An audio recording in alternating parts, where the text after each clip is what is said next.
Fala pessoal, bom dia, boa tarde, boa noite. Meu nome é Matheus de Palma e eu sou delegado de polícia aqui no estado de Mato Grosso do Sul. Hoje daremos continuidade à maratona de questões da banca CESP-Sebrasp.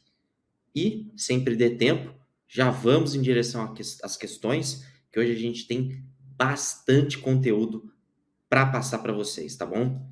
Inicialmente, aquele slide característico nosso, o meu nome para aqueles que não me conhecem e também o meu Instagram. Me sigam lá, qualquer dúvida que vocês tiverem e eu tiver, logicamente, o conhecimento necessário para tirar essa dúvida, eu irei saná-las. Tudo bem? E pessoal, já vamos começar sem perder tempo, porque a gente tem muito conteúdo, como eu já disse para vocês. Gente, olha aqui.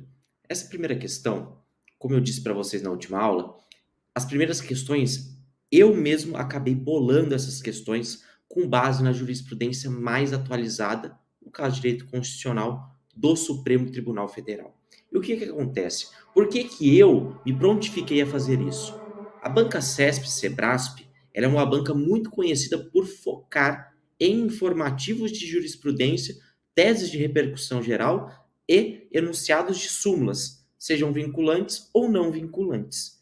Então, o que acontece?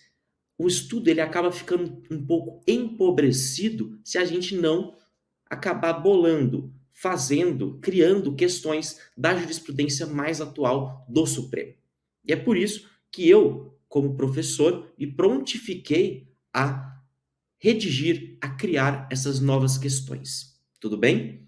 Então, eu já inicio aqui com vocês a questão de número 1. Lembrem-se que aqui nesse slide, por exemplo, a questão de número 1 e 2 são questões de certo ou errado, no estilo próprio da banca CESP, de que, errando uma das assertivas, uma outra assertiva correta, ela é retirada da sua pontuação. Tudo bem? Então, vamos lá, pessoal.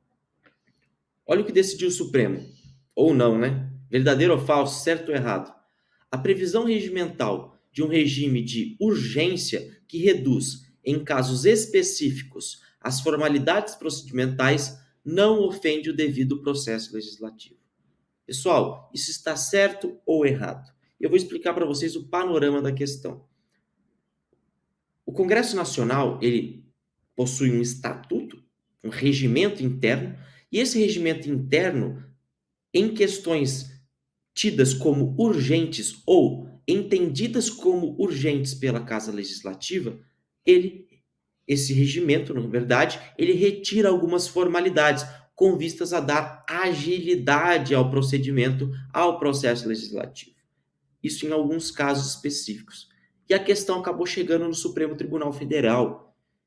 E o Supremo Tribunal Federal, ao analisar a constitucionalidade deste ato normativo abstrato, autônomo, que é o regimento interno do Congresso Nacional, decidiu que a previsão regimental de um regime de urgência que reduz, em casos específicos, as formalidades procedimentais não ofende o devido processo legislativo. Essa assertiva, pessoal, está totalmente correta. Correta.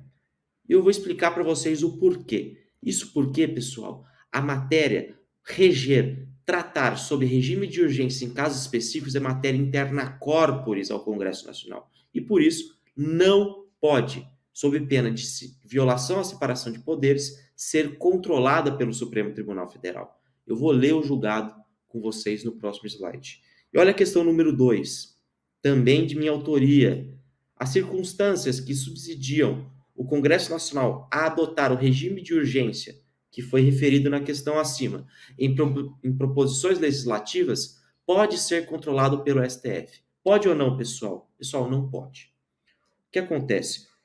O Supremo entendeu que essas circunstâncias elas se inserem naquela discricionariedade própria dos poderes da República. E por isso, não pode o Supremo Tribunal Federal, sob pena de violação ao princípio da separação de poderes, adentrar no mérito, na conveniência e oportunidade do Congresso Nacional em decidir sobre a adoção ou não do regime de urgência. Beleza?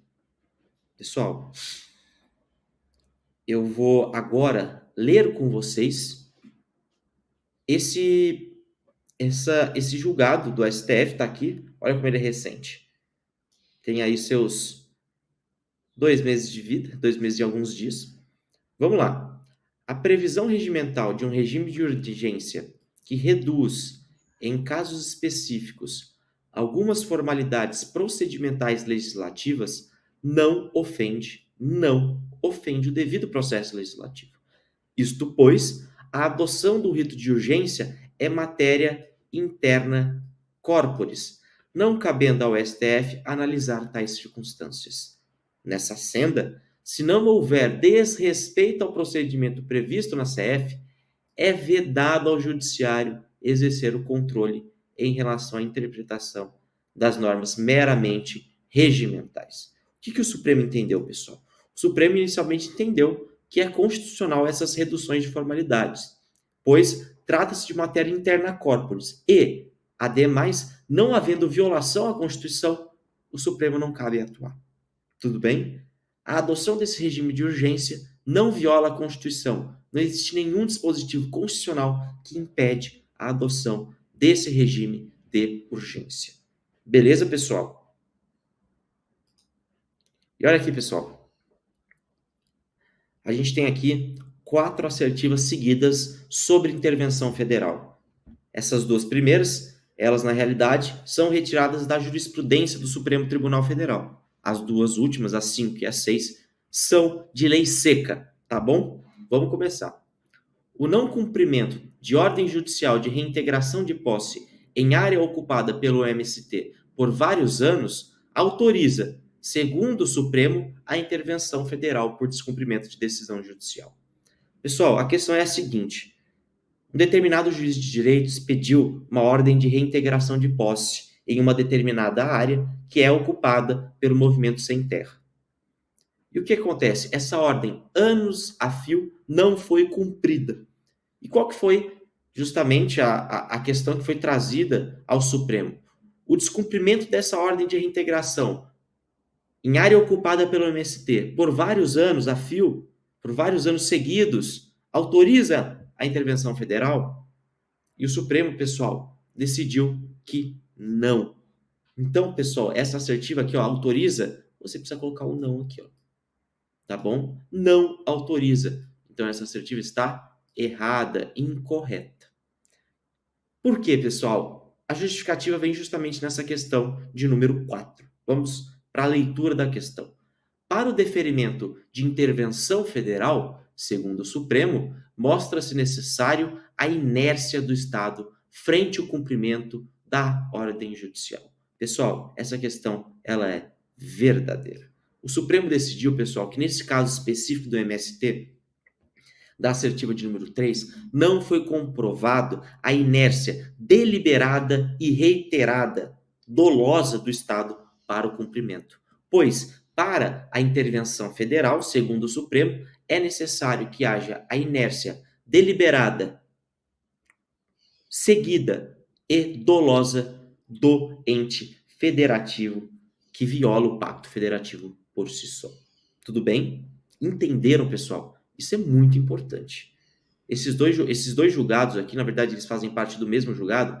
Eu aposto com vocês que eles serão cobrados, em provas CESP, CEBRASP.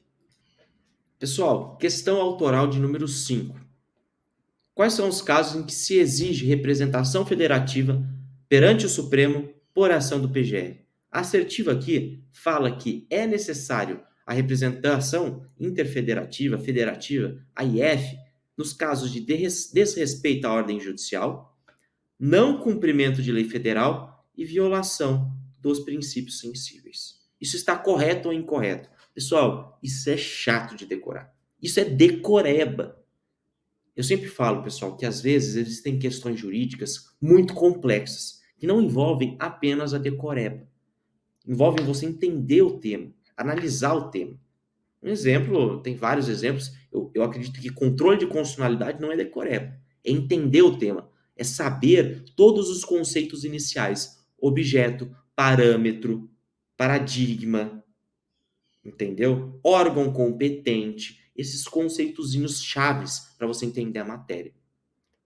Já no caso de intervenção federal, pessoal, infelizmente, eu trago a notícia triste. É decoreba. É decoreba. Então vamos decorar essas picuinhas da matéria, tá bom? E eu já digo para vocês que essa assertiva ela está errada. Por quê, pessoal?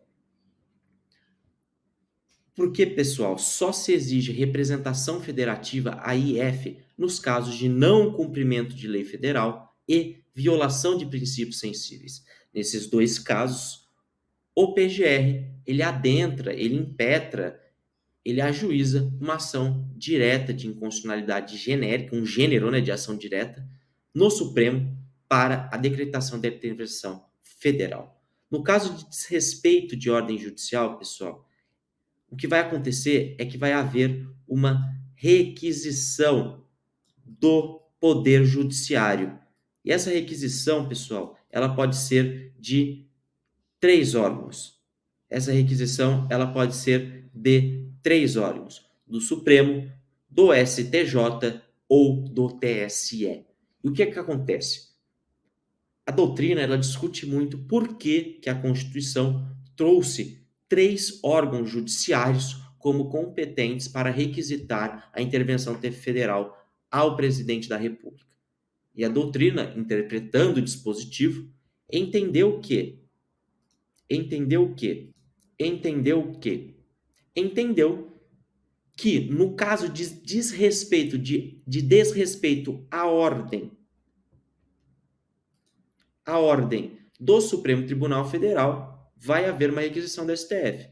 De desrespeito à decisão de todos os demais órgãos infraconstitucionais do STJ e de órgão ligado à Justiça Eleitoral, vai ter uma requisição do TSE. Fechado? Isso aí. E olha aqui, pessoal. Questão autoral de número 6. Vamos lá. Decretada a intervenção federal pelo presidente da República, sempre mostra-se necessário o controle político pelo Congresso Nacional. Pessoal, tem uma regra de concurso que aqueles que estão há mais tempo na batalha vão me entender e vão me entender, né, no caso, e também eles vão se lembrar dessa velha regra, que sempre quando você tem uma assertiva peremptiva, sempre, nunca, essa assertiva ela está normalmente errada. E nesse caso, pessoal, não tem pegadinha nenhuma, porque está errada mesmo. O que acontece, pessoal? O presidente da República, ele decreta a intervenção federal. O ente legitimado para decretar a intervenção federal é o presidente da República. E essa decretação, ela pode ser espontânea pelo presidente da República ou ela pode ser forçada através de uma decretação requisitada ou representada por outro órgão, não espontânea. Mas, debalde esse poder do presidente da República de decretar a intervenção federal, existe também um controle político por parte do Congresso Nacional. E aqui eu quero relembrar vocês que toda redução de direitos e garantias constitucionais, de princípios constitucionais, que é decretada por um poder, é controlada por outro. Isso é o princípio dos freios e contrapesos do Montesquieu, que é diretamente, umbilicalmente ligado ao princípio da separação dos poderes. Então, toda vez que na Constituição Federal a gente tiver uma redução de direitos e princípios constitucionais, vai haver o controle dessa decretação, desse ato, no caso do presidente da República, pelo Congresso Nacional. Isso acontece com a intervenção federal, com o estado de defesa e também com o estado de sítio. Tudo bem, pessoal? Nunca se esqueçam disso. Onde há um poder de decretação, há um órgão controlando essa decretação. Isso acontece em intervenção federal, estado de defesa e estado de sítio. Tudo bem? Só que a Constituição, ela vai mais além. E ela pontua que, em algumas hipóteses de intervenção federal, não se mostra necessário o controle político. Nas hipóteses em que basta a cassação do ato pelo presidente da República. Se, por si só, o presidente da República cassar esse ato e assim retirar toda a violação ao Pacto Federativo, nesses casos não há que se falar em controle político pelo Congresso Nacional. Beleza, pessoal? Vamos aqui fazer a leitura dos dispositivos e também do julgado aqui. O fato da ordem judicial de reintegração de posse não ter sido cumprida ao longo de vários anos, por si só, não autoriza a intervenção federal. Para a decretação do Instituto, há que reconhecer tem o ente estatal se mantido inerte. Olha a data aqui. Olha o artigo 36, pessoal. Artigo 36, inciso 3º. A decretação da intervenção dependerá de provimento pelo Supremo Tribunal Federal de representação do Procurador-Geral da República, nas hipóteses do artigo 34.7, que são os princípios sensíveis e no caso de recusa à execução de lei federal, tá bom? Lembrem-se, a intervenção federativa, a inconstitucionalidade federativa, a representação federativa, ela é ajuizada perante o Supremo Tribunal Federal, através de representação do Procurador-Geral da República, nas hipóteses de violação aos princípios sensíveis e no caso de recusa à execução de lei federal. Se vocês souberem disso, 90% das questões vocês matam, tá bom? E por último aqui, pessoal, justamente que nos casos do artigo 34, 6º e 7º ou 35, 4º, dispensada a apreciação pelo Congresso ou pela Assembleia Legislativa. Neste último caso, no caso de intervenção estadual, o decreto limitar-se-á a suspender a execução do ato impugnado, se essa medida bastar ao restabelecimento da normalidade. Tá bom, pessoal? Lembrem-se desses dispositivos. Eu só quero trazer aqui para vocês rapidamente quais são esses incisos aqui, ó, tá vendo? Eu me recordo que o artigo 34, inciso 7º, trata dos princípios sensíveis. Então, no caso de intervenção federal, se houver violação aos princípios sensíveis, e o decreto suspender esse ato impugnado e assim cessar a violação aos princípios sensíveis, haverá, nesse caso, essa medida bastará e não será necessária a apreciação pelo Congresso Nacional.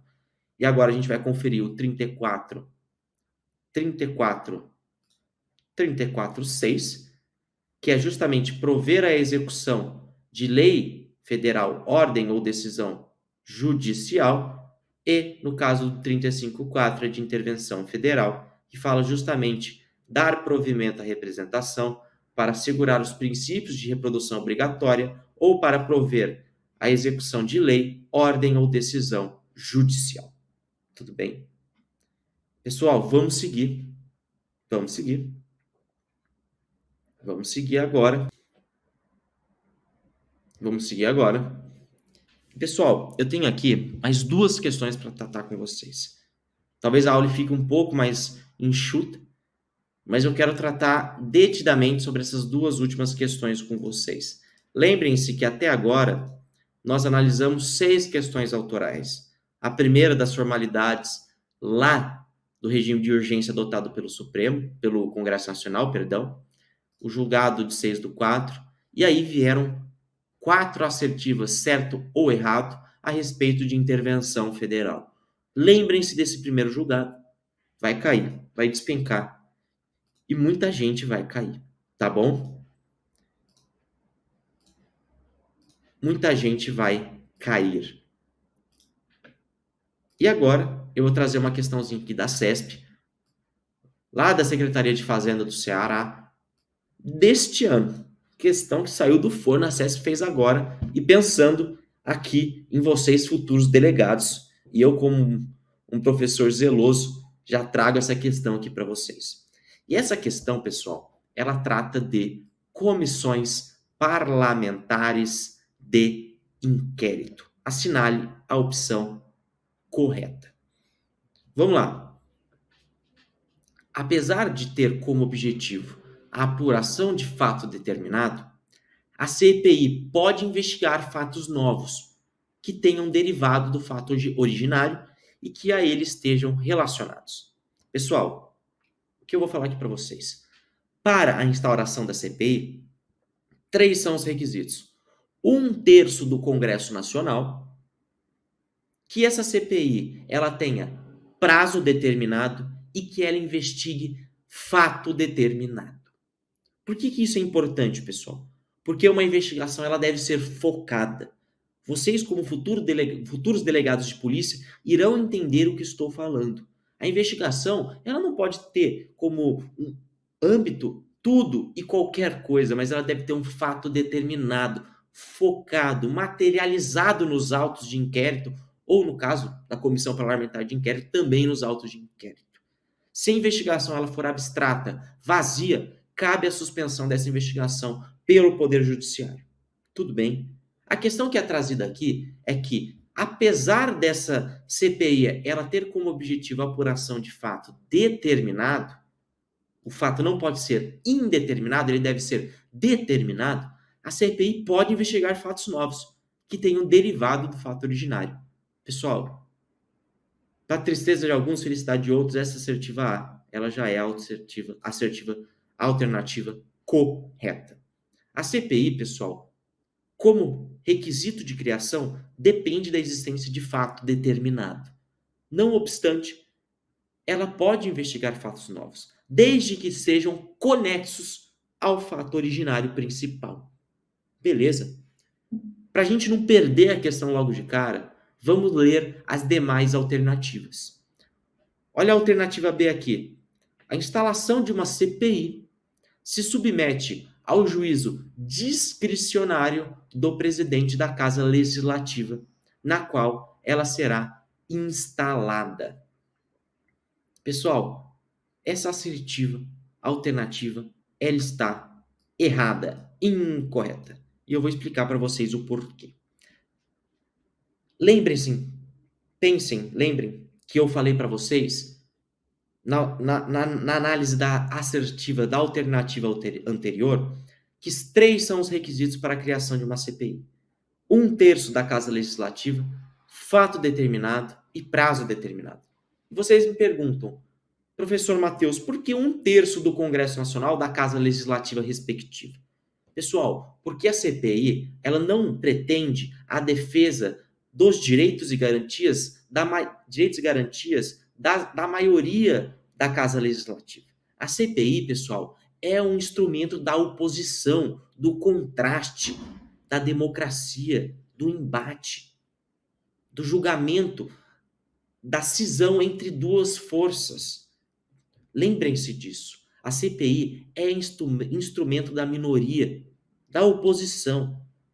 Então haveria violação ao direito das minorias, haveria violação à democracia e ao princípio republicano se a CPI ela se submetesse ao juízo discricionário do presidente da Casa Legislativa.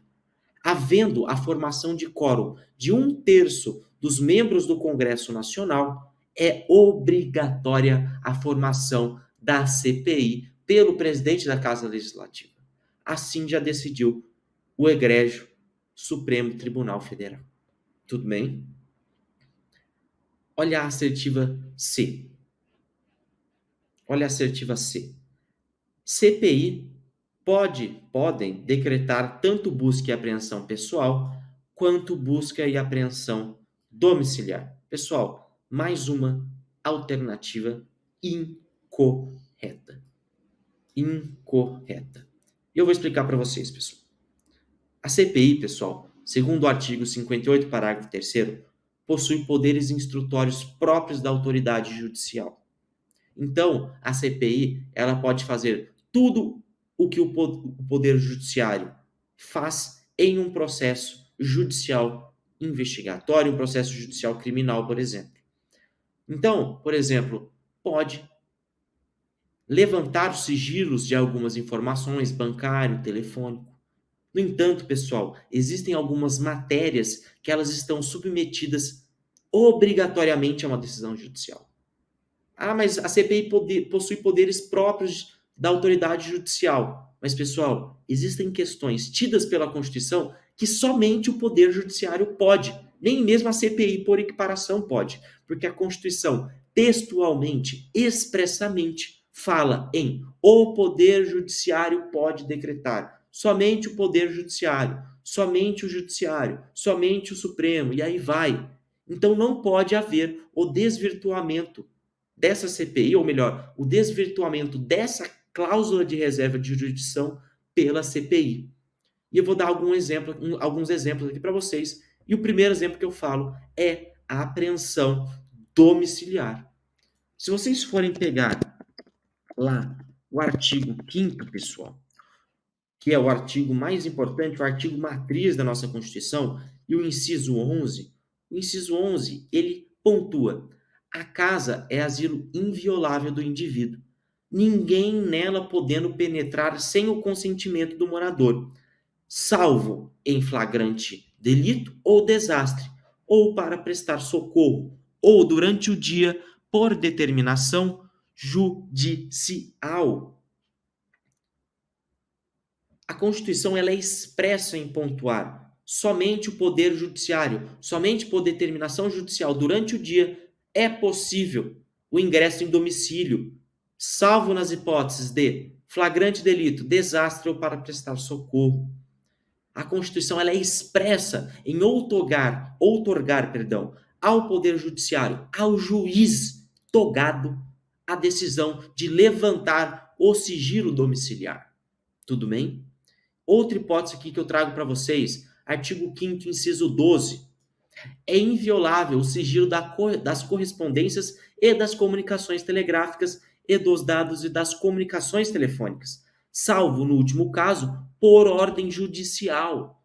Então, pessoal, debalde seja dada à CPI o levantamento do sigilo das correspondências e das comunicações telegráficas e de dados, das comunicações telefônicas, porque a Constituição utiliza, salvo no último caso, nesse último caso seria das comunicações telefônicas, havendo assim ordem judicial. A Constituição é expressa em pontuar ordem judicial.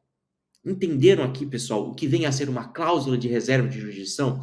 A cláusula de reserva de jurisdição refere-se às matérias tidas pela Constituição Federal, cujos direitos, ou melhor, cujo sigilo, cuja proteção somente podem ser retiradas, ou melhor, afastadas e levantadas pelo juiz de direito togado, que usa a toga, o Poder Judiciário, integrante, esse membro do Poder Judiciário. A CPI, pessoal, ela tem poder investigatório próprio de autoridade judicial, mas ela não é a autoridade judicial. E por isso, no caso de cláusulas de reserva de jurisdição, não pode adentrar as cláusulas de reserva de jurisdição. Tudo bem, pessoal? Entenderam aqui? E agora eu pergunto para vocês, mas professor, e no caso de busca e apreensão pessoal? A CPI, ela pode? E a resposta, pessoal, é positiva. A busca e apreensão pessoal não está submetida à cláusula de reserva de jurisdição. E por isso, pode a CPI determinar. Assim como o levantar o sigilo das correspondências, assim como levantar o sigilo fiscal, bancário, financeiro, assim como também levantar o sigilo o sigilo dos registros telefônicos. E aqui cabe uma diferenciação. Isso vocês vão aprender em direito processual penal. Sigilo das... Perdão, pessoal. Meu celular aqui apitou. Eu só vou arrumar aqui. Tirar o som, né? Eita, nós, hein? Que folga, hein, pessoal? Me perdoem. Resolvido. Vamos lá. Pessoal, e retomando aqui. Lembrem-se, existe diferença entre sigilo das comunicações telefônicas e dos registros telefônicos. E eu vou usar aqui o meu celular como exemplo. Sigilo dos registros telefônicos, pessoal, é justamente para quem você ligou aqui, ó. Últimas ligações recentes, ó. Liguei para minha mãe e também para a avó da minha companheira. Entenderam? Isso é registro telefônico. Agora, o que é comunicação telefônica? Comunicação telefônica é falar, pessoal. Oi, tudo bem? E aí, como que a senhora tá? Como o senhor tá? Isso é comunicação telefônica. E não confundam, tá bom? E agora a gente vai para a última assertiva aqui. Governador pode ser obrigado a depor em CPI instaurada no Congresso Nacional. Pessoal, assertiva, horrível, feia, nojenta, errada. Por quê, pessoal? O Supremo decidiu que, para que o Supremo decidiu, pessoal, que a requisição de depoimento do governador viola o princípio da separação dos poderes, tá bom? E a gente vai analisar esse julgado a seguir, tá bom? Então, pessoal, fiquem com esses 4 entendimentos de CPI. Esses 5 entendimentos. Esses 5 entendimentos aqui correspondem a 70% da matéria de CPI. Beleza? E aqui, ó, eu até vou me tirar aqui para facilitar a leitura, né? Olha aqui. Olha o primeiro julgado. Recente também, de um ano. Não é possível a convocação de governadores de estados membros da federação por CPI instaurada pelo Congresso Nacional, sob pena de violação à separação dos poderes e à autonomia federativa dos estados membros. Lembrem, essa era a resposta da assertiva, perdão, pessoal. Essa era a resposta da assertiva aqui, ó, da letra E, tá bom? Olha o próximo julgado. É um julgado um pouco mais antigo, pessoal, mas é um entendimento reiteradíssimo, que já vem sendo diversas vezes reiterado pelo Supremo, inclusive ele foi trazido agora recentemente à baila pela CPI da Covid. Na CPI da Covid, pessoal, eu vou até voltar aqui para falar com vocês. Na CPI da Covid, o Congresso Nacional decidiu que não era o momento de instaurar aquela CPI. Ah, não, a gente está vivendo um momento de pandemia, de calamidade pública, então não é o momento. Não é o momento de se instaurar uma investigação contra o presidente da República, contra os membros, os integrantes do Poder Executivo. O que o Supremo falou, pessoal? Que pouco importa o momento, quando, onde. A CPI é direito das minorias e, por isso, deve ser obrigatoriamente instalada e instaurada quando houver requerimento de 1/3 da Casa Legislativa. Não existe isso de momento de CPI, pessoal. E eu digo para vocês, acompanhem, porque provavelmente a gente vai ter um momento também parecido com esse agora, nessa CPI aí do MEC, ou perdão, a CPI, eu acredito que seja do MEC mesmo aí, do ministro de Estado do presidente da República, em que o Congresso Nacional diz que vai instaurar a CPI, mas que não vai instalar ela. Então, pessoal, não, a gente vai começar depois das eleições. Não existe isso, na minha humilde opinião. Vamos ver o posicionamento do Supremo. Mais um posicionamento para a gente ficar de olho, tá bom? Então vamos voltar aqui para o nosso querido slide. Vou dar uma leitura aqui com vocês, pessoal. Eu peço paciência, porque o slide ele é bem grande. Preenchidos os requisitos constitucionais previstos no artigo 58, parágrafo 3º, impõe-se a criação da Comissão Parlamentar de Inquérito, que não depende, por isso mesmo, da vontade aciente da maioria legislativa. Não depende da vontade da maioria legislativa. Entendam isso. Atendidas tais exigências do artigo 58, parágrafo 3º, e, especialmente, aquela de 1/3 do requerimento da Casa Legislativa, cumpre ao presidente da Casa Legislativa respectiva adotar os procedimentos subsequentes e necessários à efetivação da instalação da CPI, não se revestindo de legitimação constitucional o ato que busca submeter ao plenário da Casa Legislativa, quer por intermédio de formulação de questão de ordem, quer mediante interposição de recurso ou utilização de qualquer outro meio regimental, a criação de comissão parlamentar de inquérito. Então, você não pode submeter a criação da CPI ao plenário da Casa Legislativa. Não é requisito previsto no artigo 58, parágrafo 3º. A prerrogativa institucional de investigar, deferida ao parlamento, especialmente, olha aqui, pessoal, aos grupos minoritários, à oposição, que atuam no âmbito dos corpos legislativos não pode ser comprometida pelo bloco majoritário existente no Congresso Nacional, que não dispõe de qualquer parcela de poder para deslocar para o plenário das casas legislativas a decisão final sobre a efetiva criação de determinada CPI.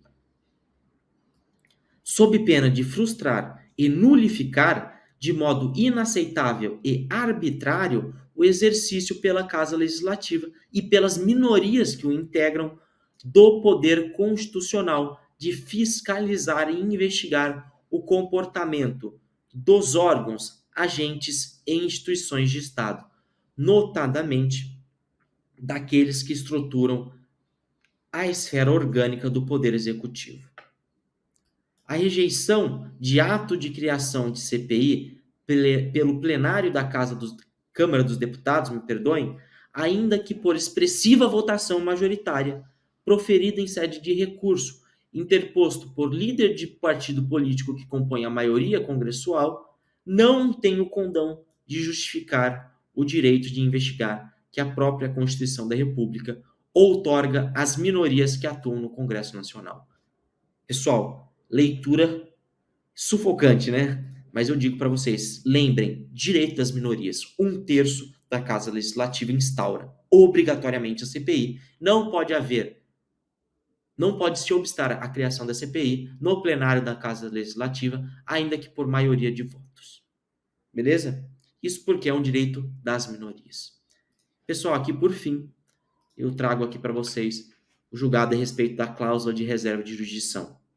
Da cláusula de reserva de jurisdição. Impossibilidade jurídica de CPI praticar atos sobre os quais incida a cláusula constitucional de reserva de jurisdição. Impossibilidade jurídica da comissão de praticar atos sobre as quais incide a cláusula de reserva de jurisdição, como a busca e a apreensão domiciliar. Foi aquilo que a gente conversou. Possibilidade, contudo, da CPI ordenar busca e apreensão de bens, objetos e computadores, desde que essa diligência não se efetive em local inviolável, isto é, em casa.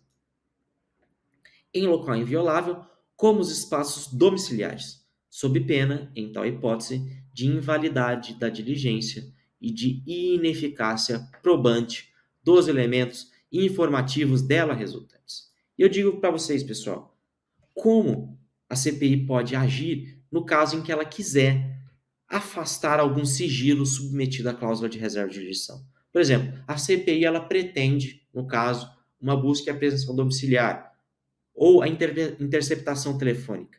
Pessoal, nesses casos, a CPI ela precisa inicialmente representar ao Poder Judiciário.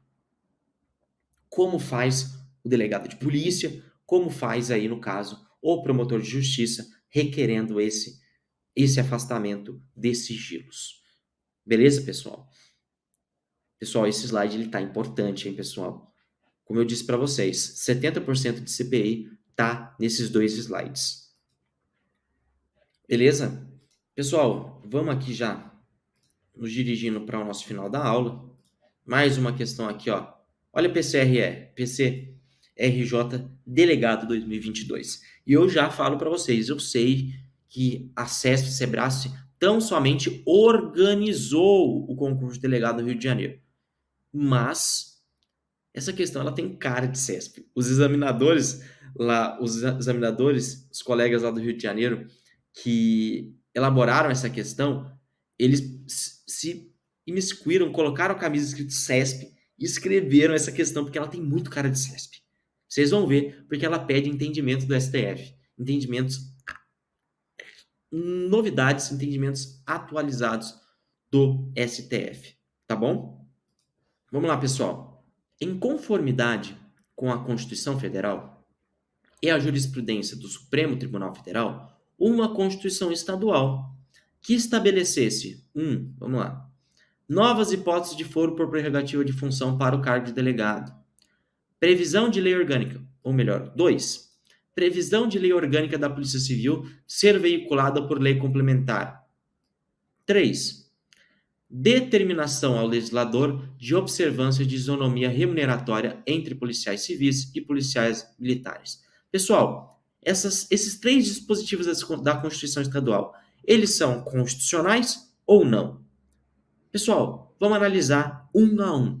O primeiro, pessoal, novas hipóteses de foro por prerrogativa de função para o cargo delegado. E eu já digo, pessoal, totalmente inconstitucional. Por quê? E eu digo isso para vocês. Pessoal, o foro por prerrogativa de função, ele respeita o chamado princípio da simetria.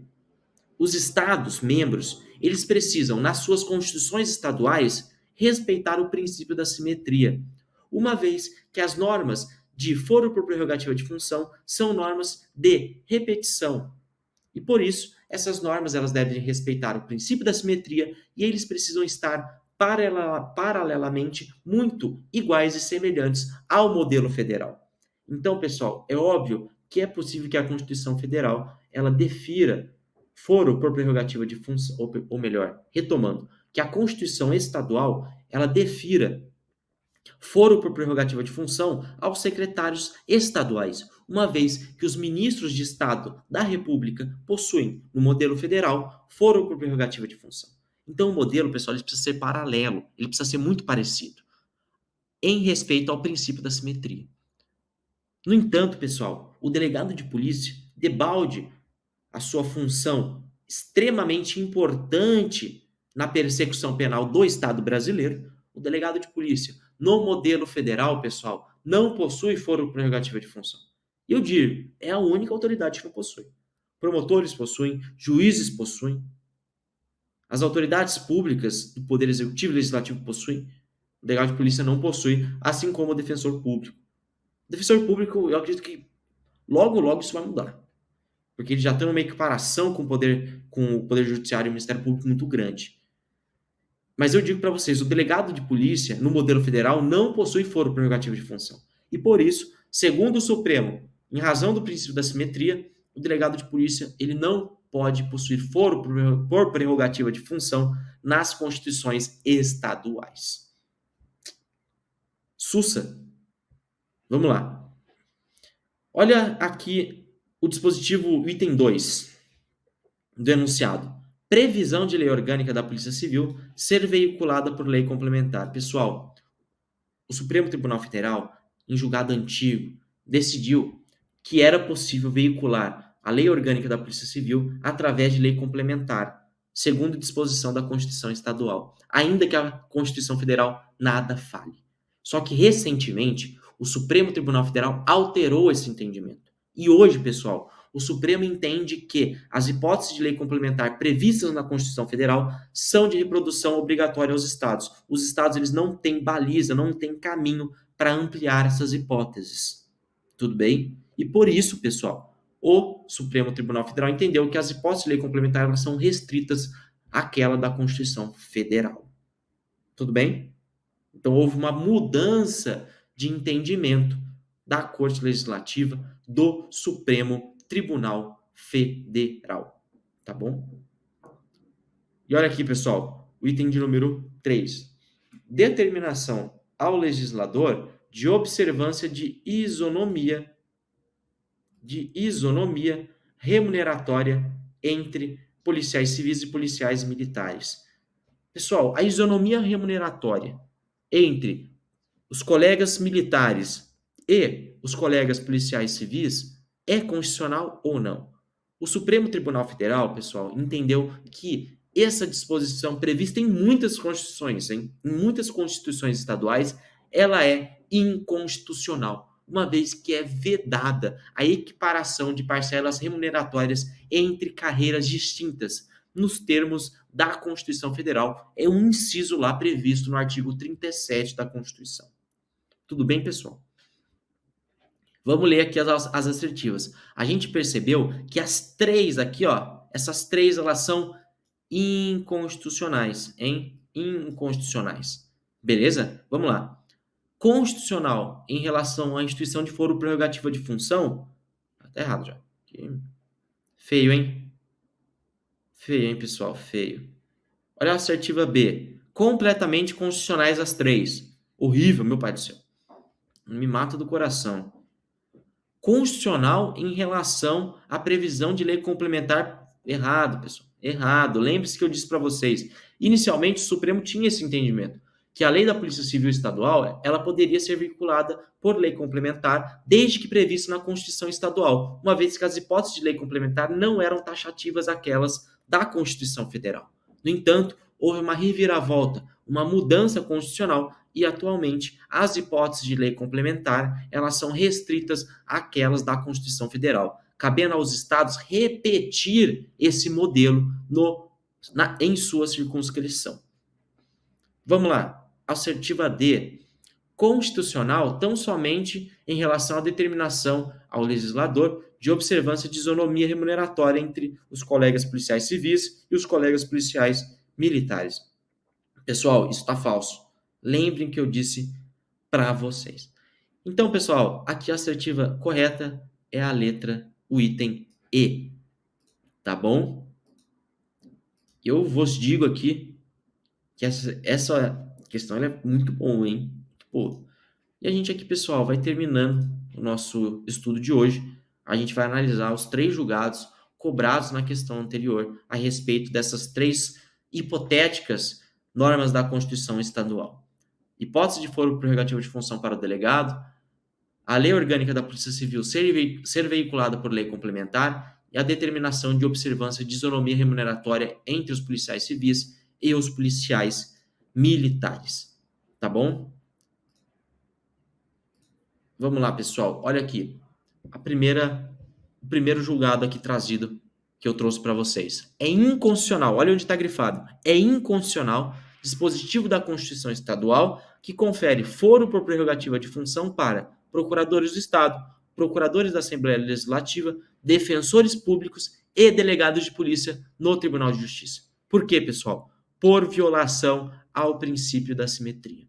Lembrem-se que os casos de foro por prerrogativa de função são aqueles da Constituição Federal, podendo ser aplicados analogicamente na estrutura estadual. Não pode haver ampliação sob pena de violação ao princípio da isonomia, tá bom?